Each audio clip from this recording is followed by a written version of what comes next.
Queria que vocês abrissem a Bíblia de vocês em 1 João 2,14. Pode ser a Bíblia de outra pessoa também, não tem problema. Eu vos escrevi, pais, porque já conheceste aquele que é desde o princípio. Eu vos escrevi, jovens, porque sois fortes, e a palavra de Deus está em vós, e vós venceste o maligno. É uma marca da igreja madura, né? Famílias que estão se dedicando à vida do Senhor, a proclamar e expressar a vida do Senhor. E nesse texto de 1 João fala das várias relações entre as pessoas dentro da família, empregados, servos e tantas outras coisas, e destaca muitas vezes os jovens que eles têm vencido o maligno.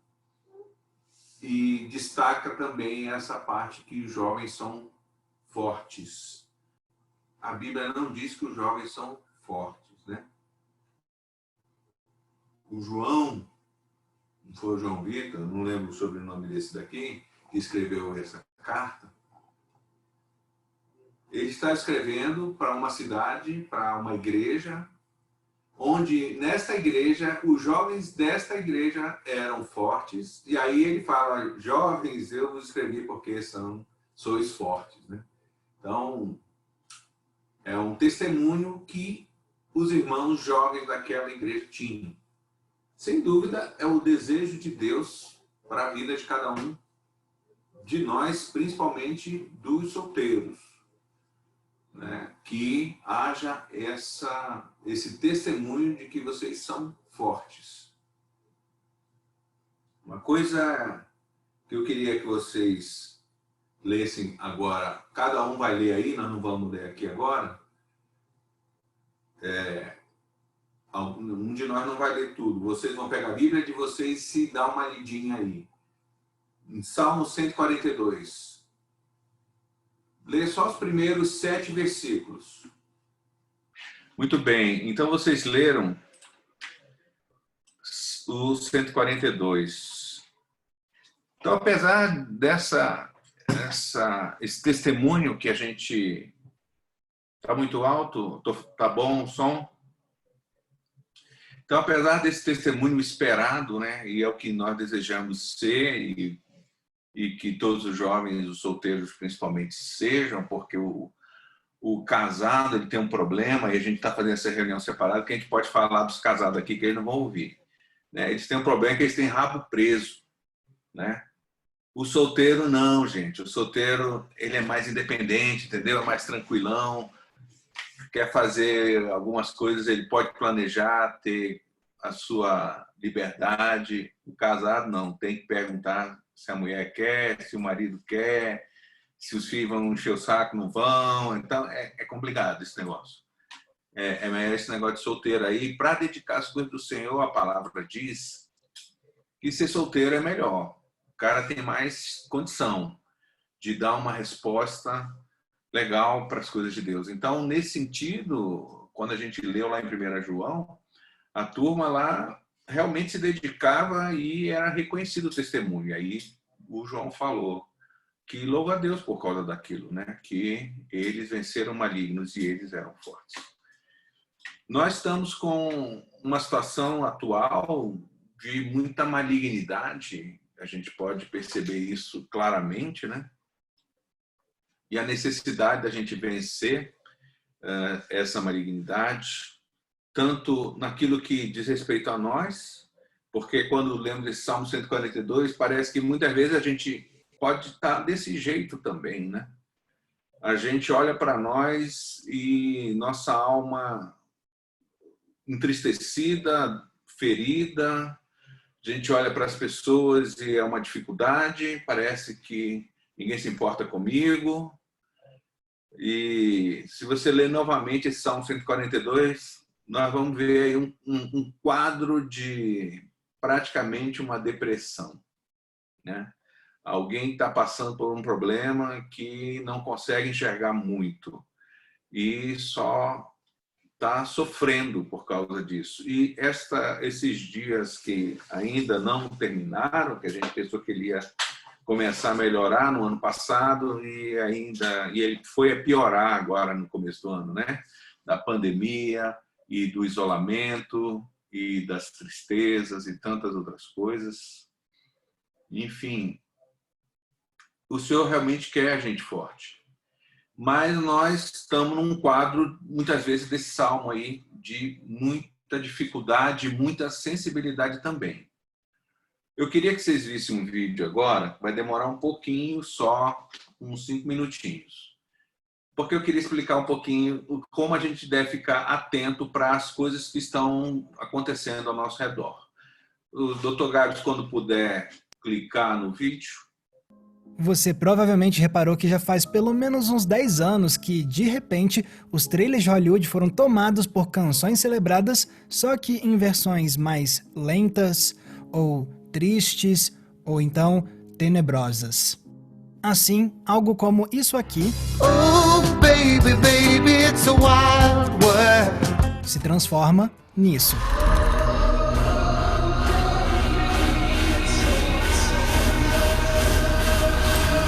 Ou então, isso nisso.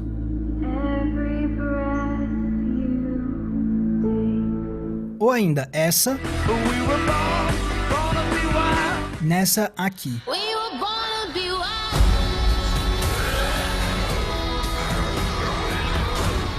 E foi assim que eu me peguei pensando como raios foi que isso se tornou uma moda em Hollywood. E por que ela ainda persiste mesmo depois de uma década?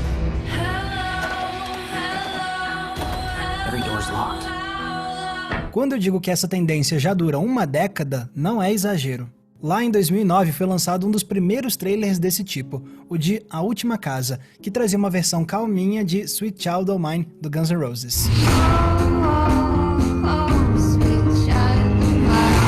Mas foi no ano seguinte que veio aquele que é considerado pela indústria como o grande responsável por dar início à moda dos trailers com covers sombrios. O de A Rede Social. Quem fez o vídeo foi Mark Woolen, um editor de trailers veterano e um dos profissionais mais requisitados da indústria. Woolen ficou famoso em Hollywood principalmente por fazer trailers diferentes do padrão para filmes difíceis de vender para o grande público. Então, quando chegou a hora de fazer o marketing para esse longa sobre a criação de uma rede social, eles correram atrás do Woolen. E o resultado foi esse vídeo icônico.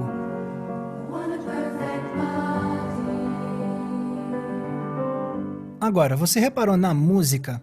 Essa é Creep, o sucesso do Radiohead.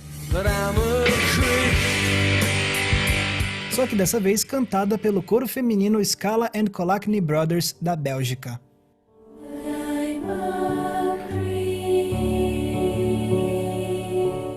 E a escolha desse cover se deu meio que por acidente. Em entrevista, Woolen disse que lembrou por acaso que ele tinha o MP3 dessa versão no computador dele. E foi aí que ele achou que o cover seria perfeito pro trailer do filme de David Fincher. Como se fossem centenas de vozes de pessoas perdidas cantando lá das profundezas da internet. Pois acabou que o trailer foi rapidamente aprovado, tanto por David Fincher quanto pelo estúdio e, é claro, pelo público. Mas a maior prova de que esse trailer era especial foi o fato de que não demorou para que outros trailers começassem a imitar ele. Em questão de meses, Hollywood começou a ser dominada por trailers com covers sombrios de músicas pop. Até porque os estúdios notaram como isso poderia deixar mais claro para o público o que poderíamos esperar das produções. Se o filme tem um palhaço psicopata, por que não trazer I Started a Joke, dos Bee Gees, só que sombria? I started a joke which started the whole world crying. Ok, vira aí um pouquinho. Eu só quer sair da reunião para continuar vendo lá, mas deixa eu terminar aqui primeiro. O seguinte, há algum tempo eu tenho percebido, né, tenho compartilhado com alguns irmãos sobre essa situação a gente tá se tornando pessoas muito sensíveis, né, extremamente sensíveis. A sociedade como um todo, principalmente os jovens. E isso tem uma construção também nas coisas que a gente convive, no ambiente que a gente convive. Como a gente pôde ver aí de Hollywood, né, transformam as músicas que são até tranquilinhas e tal, em coisas mais dramáticas, melancólicas. Se a gente for ver a pesquisa que esse rapaz fez no vídeo aí, ele vai falar muito, inclusive, essas palavras: melancolia, colocar um certo drama, impregnar a alma da pessoa, cutucar, espernear a alma da pessoa para que ela seja impactada numa coisa mais profunda, né? Então, não é só uma questão de entretenimento. E é interessante que agora, este ano, não é para vocês verem nada do que eu estou falando, tá? Eu só estou dando um pano de fundo. Alguns anos, eu não lembro quantos anos, se 8 anos, mais ou menos, a Pixar lançou um desenho animado que o pessoal acha que o cara sou eu, que é o Up, Altas Aventuras, que tem um velhinho de óculos quadrado. Aí dizem que sou eu. 2009, o Danilo está falando aqui, né? E pode ser que seja eu mesmo, hein? Olha lá, hein? Fique esperto. Mas, de qualquer forma, quando nós fomos ao... A Luciana, ela ri de qualquer coisa, gente. O que ele está vendo com essa Luciana aí? Tem? Gente... Tá bom, Luciana, vou ser sério. Acho que não. O seguinte, então... Quando eu fui ao cinema, os meninos 10, 11 anos atrás, então ainda eram adolescentes, e quando a gente saiu do cinema foi uma coisa chocante, assim. Eles já eram maiores, assim, adolescentes, mas tinha muita criança, era um filme infantil, a gente gosta de ir para o cinema ver qualquer coisa, então fomos nessa. Por quê? Porque lá mostrava uma grande expectativa que a mulher, né, tinha, desde criança, de conhecer o mundo e fazer altas aventuras, era o nome do filme. E o rapaz sempre quietinho, casou com ela, e aí aí trabalha e faz um monte de coisa e tal, e a tal das aventuras não acontece, até que a mulher morre. Então, isso num filme infantil foi um negócio chocante, a gente sentiu o ambiente pesado no cinema, as pessoas ficaram impactadas, porque criança não está acostumada a ter uma linguagem tão aberta em relação à morte, né? Foi pesado. E aí, a partir daí, muitas coisas. E esse ano lançaram outro filme chamado Soul, da Pixar também, Disney, eu acho, agora, né? E ele fala da morte também de uma forma bem pesada, para criança. Então, existe um ambiente que tem sido construído mexendo extremamente na alma das pessoas e deixando a alma muito sensível. Inclusive, o nosso meio cristão musical, eu estava observando as músicas atuais que eu gosto, né? Gosto bastante dessas músicas aí. A maioria delas tem que falar a palavra casa, mas mesmo assim eu gosto. E aí, essas músicas também são bem melancólicas, muitas delas melancólicas. E deixa a gente sensível, por um lado positivo, né? A gente fica assim, num clima de adorar, a gente se mexe, a gente se contorce. Isso também não é ruim. Por outro lado, a sensibilidade está geral. Então, a gente também se afeta com qualquer coisinha que não vai bem, que frustra.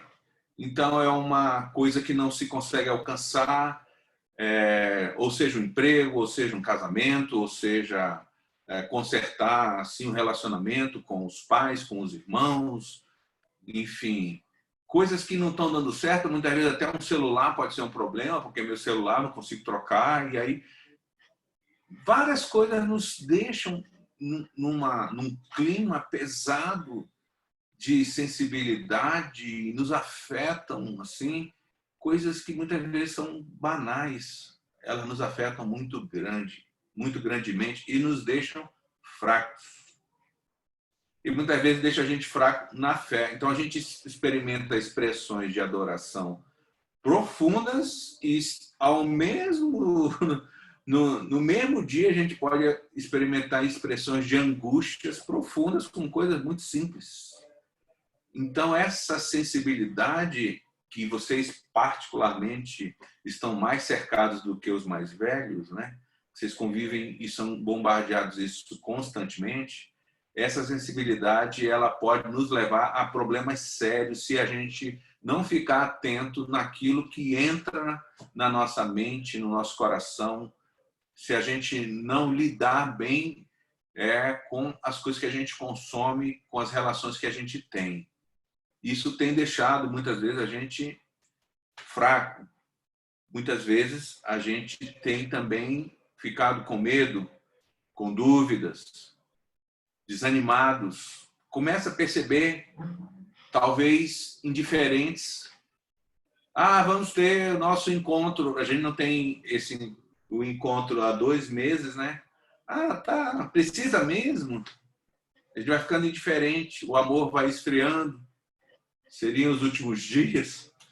E os últimos dias vem recheando com todo esse tipo de bombardeio. Então, queria estar animando os irmãos a prestar atenção no cenário, comprar um espelhinho, dar uma olhada em você, para você avaliar como o próprio texto da ceia, que o Gabs também deu uma olhada, né?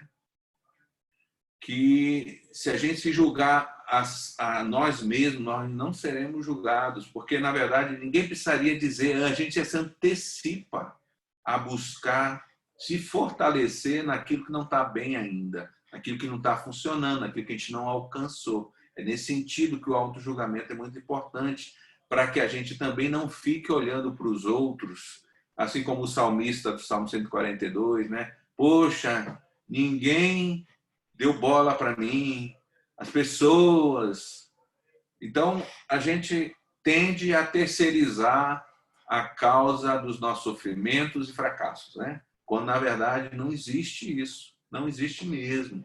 E nós precisamos entender essa armadilha que está colocada à nossa frente, reagir muito fortemente. Então, observa se você não tem sido uma pessoa muito crítica com os outros, né?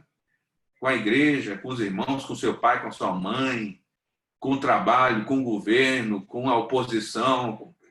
Tudo é motivo da gente fazer uma reação, talvez indignado, muitas vezes.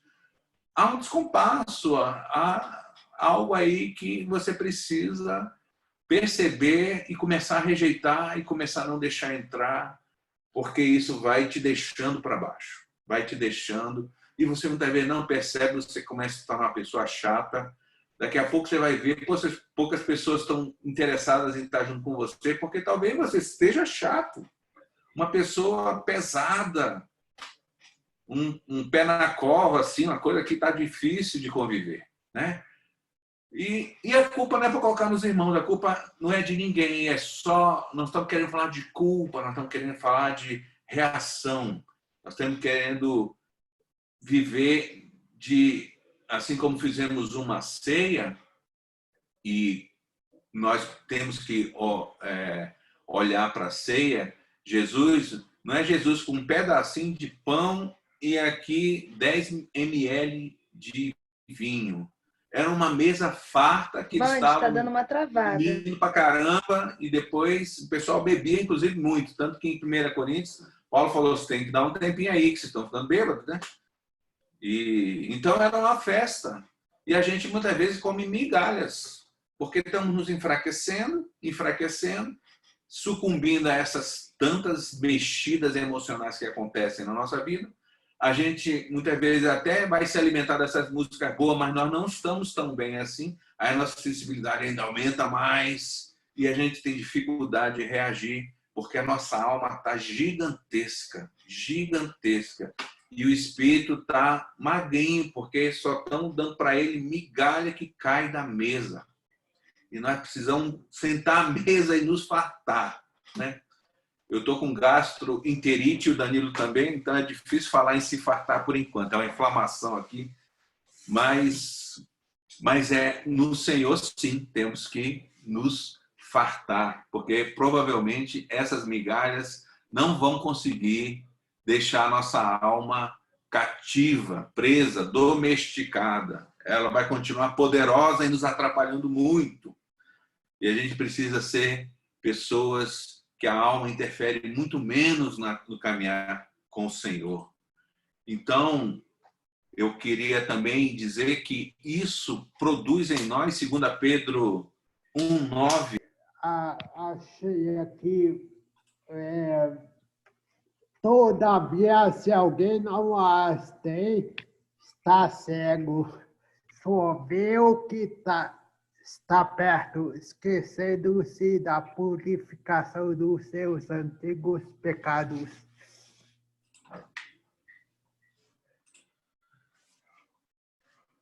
Desativou aí, Dan? Tá.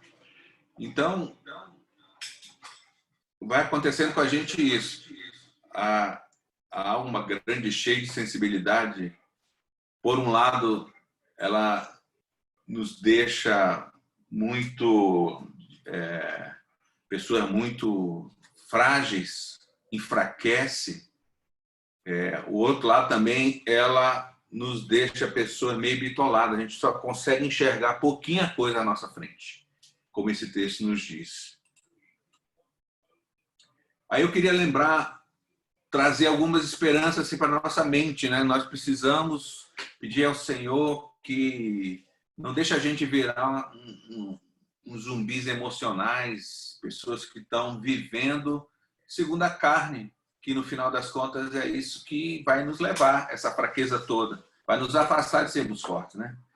Então, lembrar-se, poxa, quando a gente decidiu batizar, quando você lembra agora da experiência do seu batismo, e muitas vezes alguns podem estar enfraquecidos e alguns podem estar até achando assim, mas pensando bem, acho que o meu batismo não valeu tanto assim, porque na verdade eu era muito novo, tinha galera, eu queria estar junto. Não, isso é tudo mentira.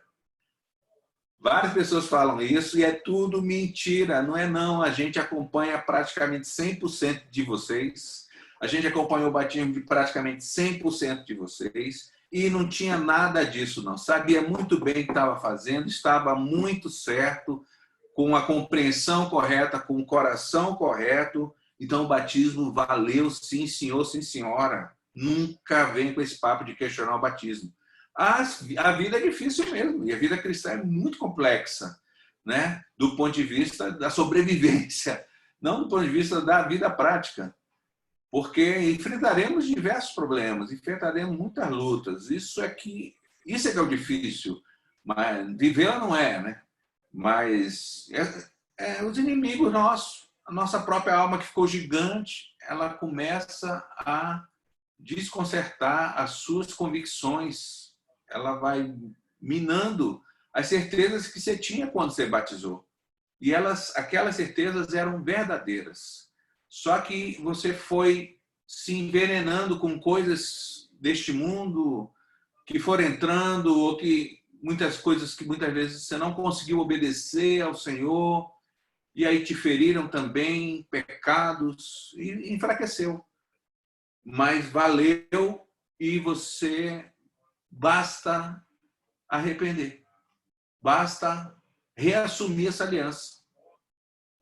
Só precisa disso, entendeu? Não começa a entrar num jogo emocional de que porque naquela época não existe isso. Nós acompanhamos. Valeu. Você é um discípulo.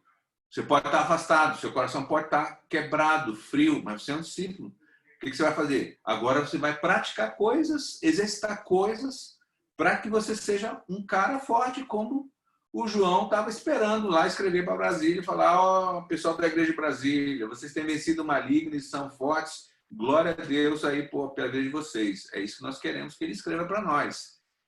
Nada de consultar mortos, né? De receber a carta do morto, que ele já morreu, mas é isso que nós queremos que Deus fale de nós, né? Que nós somos fortes, que os jovens são fortes. Então, alguma dessas coisas que a gente precisa perceber é como está o nosso envolvimento com as coisas deste mundo. Não necessariamente com as pessoas deste mundo. A gente pode muitas vezes estar vivendo só com o irmão, mas está vivendo como alguém que não está se ocupando com as coisas do Senhor. Então, é se envolver com o mundo não necessariamente se envolver só com as pessoas, mas com os brinquedos do mundo, com as diversões do mundo, com o estilo do mundo. Posso estar no meio da igreja, cercado de irmãos e viver um estilo mundano, porque as coisas que a gente faz é o quê? Se divertir, conversar, coisas que muitas vezes não vão ajudar a gente a sair da fraqueza, e muitas vezes também não conseguimos resolver algumas coisas das nossas tentações, porque o ambiente não ajuda, e isso é viver envolvido com o mundo, como a Adriele até tinha compartilhado. Então, não é, eu não estou andando por mundano, não estou indo para o boteco com ele, não. Não, aí você vai para o boteco na casa do irmão. Que diferença fez? Só o ambiente, mas talvez a prática não esteja levando você a mudar a resposta. Aí você planta essas sementes e não vai conseguir colher o que Deus espera. Então, preste atenção na sua rotina, no que ocupa a sua mente, coração, os relacionamentos, né? E não desprezar que o inimigo está aí pegando muita gente. Nessa pandemia já levou muita gente, e não foram os que morreram, foram os que desviaram, é muita gente que não está conseguindo, porque realmente foi uma pressão difícil. E nós temos que aproveitar e reagir. Reagir, sabe por quê? Porque nós precisamos ser fortes, sabe por quê? Porque daqui mais um pouquinho vai vir um negócio pior, que vai ser mais difícil para a gente sobreviver. Se a gente tiver meia boca na fé, a gente não consegue passar no próximo curso na Covid-22, 23. Porque a tendência é que as coisas fiquem mais difíceis. Por isso, nós precisamos ficar mais fortes. Então, relaciona, né? Relaciona com quem te põe para cima no sentido da fé. Para que você imite a fé. Se você está relacionado só com pessoas que não estão colocando você nesse ambiente, não tem problema, não. Hoje não vai dar porque eu vou para a casa da outra pessoa. Não precisa explicar nada. Ninguém precisa julgar o outro. O objetivo não é você dizer para o outro que ele não está te edificando. O objetivo é você ser forte. Você buscar quem pode te dar uma injeção de fé. Alguém que você pode olhar e imitar a vida e a fé. Então, agora é um momento importantíssimo de se aproximar dessas pessoas, fortalecer as suas relações nesse sentido, né?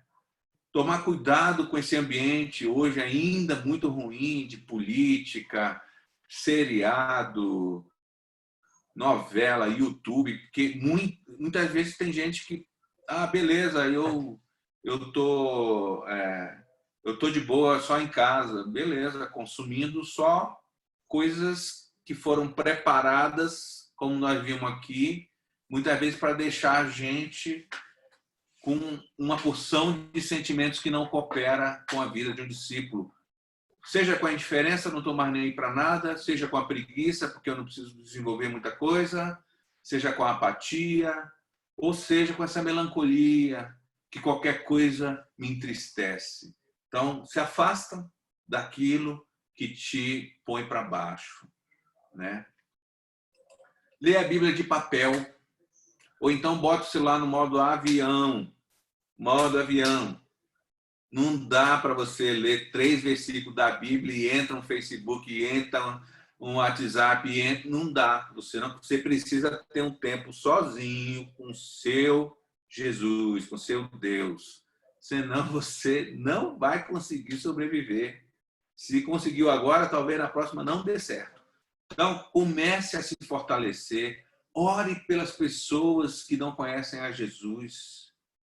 Lá no livro de Jó, no último capítulo, fala que Jó, depois daquela bagaceira toda, Deus começou a mudar a sorte dele quando ele começou a orar pelos seus amigos. Então, muitas vezes você está num estado de coisa difícil, ore pelas pessoas, ore pelos irmãos que estão fracos, ore pelas pessoas do seu colégio, do seu trabalho, da sua vizinhança. Tem essa prática de orar. Não está conseguindo? Vai lá naquele que está mais forte Pede, me ajuda a orar, que nem isso eu estou conseguindo. Manda bala. Visita irmãos que estão mais fortes. Ore por os irmãos. E você que está mais forte, visite os que estão mais fracos. Ore uns pelos outros. Vão visitar irmãos casados também, que eu sei que vocês não gostam deles, mas tem uns que são gente boa. Tenta descobrir um desses e vai visitar também. Para quê? Para que você seja modelo para os irmãos, né? Lá tem um lugar que diz que os presbíteros devem ser modelo para o rebanho, mas sabe que existe um engano nesse texto? Quando a gente acha que é só os presbíteros que tem que ser modelo para o rebanho. Sabe o que acontece com o rebanho? Não tem castas, não tem hierarquias dos mais importantes para o menos importante. Tudo que Deus quer que um presbítero, que um diácono, que um líder seja, todos têm que ser. Porque não existe um padrão de Deus para categorias de pessoas. É o mesmo padrão para todo discípulo. Todos somos reino e sacerdotes. E aí, dentre esses todos que estamos praticando, Deus vai pegar um e vai colocar uma responsabilidade aqui. Vai ser presbítero, o outro vai ser isso, o outro vai ser aquilo. Mas não é um cargo, é uma responsabilidade que Deus vai dar adicional para as pessoas que estão alcançando o que Deus quer para todos. Então, todos nós devemos ser modelos do rebanho. Que aí vai ajudar a gente a não ficar olhando para o outro que ainda não é modelo. Porque Deus quer falar contigo, para você dar a resposta. E aí diminuir essa quantidade de olhar crítico que muitas vezes está no coração, atrapalhando você a relacionar, a conviver bem, muitas vezes com os irmãos, com a própria igreja, muitas vezes com seus próprios pais. Você cobra demais. Muitas vezes lá, minha mãe, ela diz que é discípula, mas ela erra e ela precisa o quê? De você, filho, para falar, ô mãe, aquilo lá não foi legal, né, mãe? Vamos orar aqui. Aí, de repente, você vai ajudar a sua mãe, a seu pai, a seu irmão, e não vai chegar para ela, diz que é discípula, hein? Diz que vive o reino aí. Não, isso, quem faz o papel desse aí é um negócio chamado diabolos, é o que faz papel de acusador. Você tem que ser bênção na sua casa. E falar, ô mãe, senta aqui, mãe, eu sei que a senhora ali ficou meio assim chateada, irada, soltou até uns palavrão, mas senta aqui para morar, estou com a senhora aqui, e pelo amor de Deus, não faz mais isso. Então, eu queria que a gente lesse agora, aí eu vou ler para vocês, 1 João 2, de 14 a 17. Escrevi a vocês, filhinhos, porque conhecem o Pai. Escrevi a vocês, pais, porque conhecem aquele que existia desde o princípio. Escrevi a vocês, jovens, porque são fortes. Foi o que nós lemos. A palavra de Deus permanece em seu coração e vocês venceram o maligno. É o que queremos, que seja escrita uma carta para nós assim. E aí, continuando, ele diz como isso vai acontecer. Não amem este mundo, nem as coisas que ele oferece. Muitas vezes a gente pensa no mundo só relacionar com pessoas ruins. Não, nem as coisas que ele oferece. Pois, quando amam o mundo, o amor do Pai não está em vocês. E aí a gente fica fraco, necessariamente ficaremos fracos. Porque o mundo oferece apenas o desejo intenso por prazer físico, o desejo intenso por tudo que vemos e o orgulho de nossas realizações e bens. Isso não provém do Pai, mas do mundo. Estou lendo uma versão mais moderninha aqui, né? Mas olha só, quando muitas vezes nós estamos sendo atraídos por estas coisas. E é aquele negócio da gente quase cego, só enxerga isso. A gente só enxerga isso, o desejo de um prazer por coisas que nós queremos ter, realizar, alcançar. Isso não provém do Pai, mas do mundo. Toma cuidado, então. E mais, este mundo passa, e com ele tudo que as pessoas tanto desejam. Mas quem faz o que agrada a Deus vive para sempre. Então, está aí a receita. Vamos nos fortalecer, vamos buscar ser pessoas menos cri-cris, menos chatinhas e nos aproximar de pessoas, não são aquelas pessoas que de repente nós temos afinidade. De repente é uma pessoa que não gosta das coisas que eu gosto, não curte as coisas que eu curto, mas ela está muito firme com Deus. Ela está com a fé, batalhando e se fortalecendo muito. Vamos buscar essas pessoas. Ah, mas ele não é meu amigo. Jesus não fala que a gente precisa fazer amigo. Fala que a gente precisa viver como irmãos. Ele nos deu uma família. Ele não nos deu uma fraternidade. Não é isso que Jesus espera da igreja, uma fraternidade. Isso aí você pode ter na escola, no clube social. A igreja é família, é nível diferente. Não quer dizer que as pessoas vão ser grandes amigas, mas quer dizer que elas vão nos levar para inspirar a fé nos outros.